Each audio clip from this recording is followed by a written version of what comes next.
For more on all of this, I'm joined now by Chad Wolf. He's former acting Secretary of Homeland Security in the first Trump administration and the current executive director of the America First Policy Institute. That's a conservative think tank. Secretary Wolf, welcome back. Thanks for being with us. Standing of the trend, about half of everyone arrested so far has been on a criminal arrest.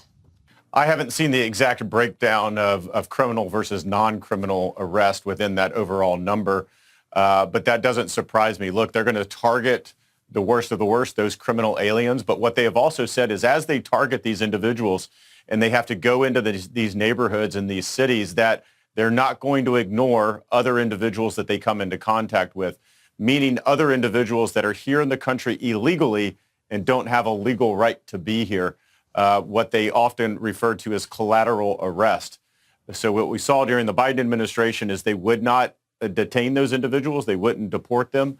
The Trump administration has said, well, that's, ignoring the law. We're not going to do that. We're going to let ICE do their job. And so I think you're starting to see more and more of those types of arrests as they continue to roll out and look for those violent and dangerous individuals as well. And so if that's the case, can you clarify for us? Because as you know, there are a lot of ways people can have protected status here, temporary protected status, TPS, for hundreds of thousands of people. DACA is another form of that protection, the Deferred Action for Childhood Arrivals. You probably saw there was a report out of Florida about a middle school teacher who was a DACA recipient, a 24-year-old teacher there who was reportedly detained, arrested, and deported back to Honduras after appearing for what the union said was a immigration appointment. And that's caused a lot of concern for people. Can you just clarify, if someone has DACA, are they protected from deportation?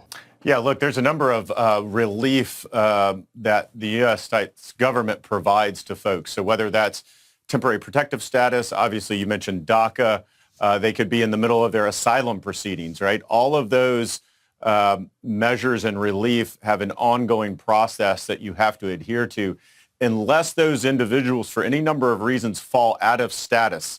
And so they could commit a crime. They could do a number of other things that make them fall out of status and then therefore eligible for removal. But if you do have some type of relief or you're in a process of doing that, then you're obviously not eligible to be removed. Can I ask if you can share anything to help clarify some of the deportation flights we've seen to Guantanamo Bay?